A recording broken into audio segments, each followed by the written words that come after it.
ang Ginoo ara sa imo tupad handa magbulig sa imo. Pag kung may pagtuo ka sa iya nga dako, wala sang imposible sa iya. Always na tandaan. Amen. Tapos amo na to, ginhatag ni ibinigay ni Saul kay David ang kanyang baluti ngunit hindi ito kasya kaya hinubad ito ni David nagpa siya siyang lumaban ng walang anumang suot. Binbatuan niya si Goliath nga aron wala sang suksok na protection, walang Full armor. wala sang ano ba? Amo to armor. Oo.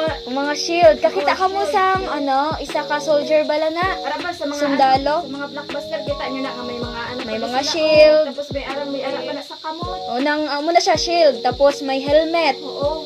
Tapos may mga may May butas ka Oo nga, oo nan. Tapos may mga paha pa na di sila Oo. Pero imagine nyo pala, si David wala din samsok sa paging batuan first si plate. Goliath. Tapos si Goliath dako pa tapos batang pasto lang siya. Pero inang do you think I'm gonna do it? Sa inyo, Pamatyagan niyo. sa pamatyagan nyo na na perde ayan ni David si Goliath or wala? Okay nga Okay. Kumuha si David ng 5 makikinis na bato at inilagay ang mga ito sa isang supot. Kinuha niya ang kanyang tirador at tungkod ng pastol at nilabanan si Goliath. Okay. Sa bato lang ha, kag tirador na perde niya si Goliath. Ano ang rason nga sa bato lang kag sa tirador na perde niya si Goliath?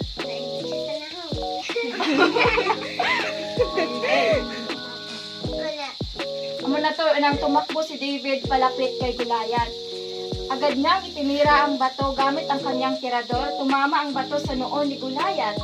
Okay, gadalagan pa kadto si David kay Goliath tapos ginano niya, ginkinat ya tirador ka naigo diri si Goliath sa agtam. Gaano kita bro, galagtak.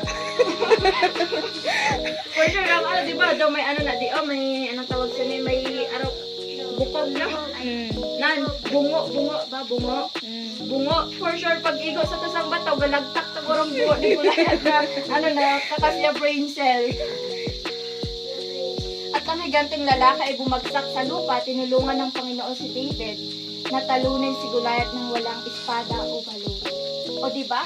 Sa kabuhi ni David, as in, gamot-gamot gid kaya matun-an, kag gamot-gamot gid nga mga lesson nga ma-apply ko sa atin kabuhi nga. Arang bala, kung paginagay, nahambal ko na kung may pagtuo ka sa iya, wala gid imposible. Na makita ng mga Filisteo na patay na si Goliath, nagtakbuhan sila kalero sa takot.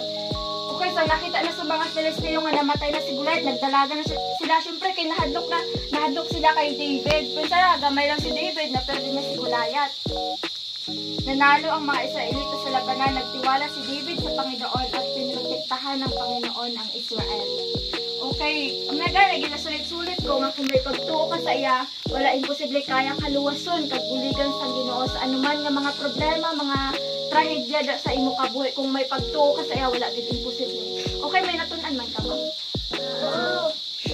Sino to gani atong gante? Si Goliath. Ano ang nakaperde sa iya? Si David. Di ano ang tawag ni? Ano to ang gingamit? Ano to nakapatay kay pila ka bato ang ginkuha ni David? 5. Oh, very good. Pila? Tapos ano to ko na ang mga utod ni David? Ano to sa Israel?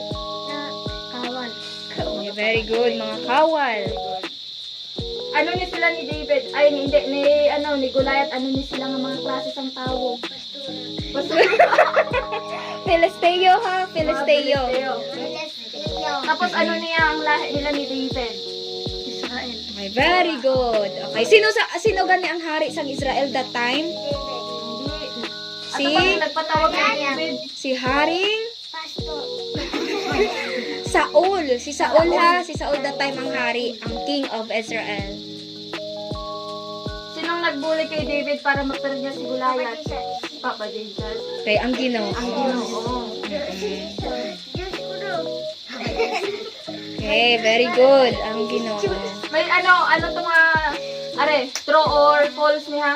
may shield ba yan si David na nag-atake kay Goliath? Wala. Tirador. Okay, wala siya sa shield. Armas niya na niya, yung gamit. Kumangkot na ka? May natunan ka ma?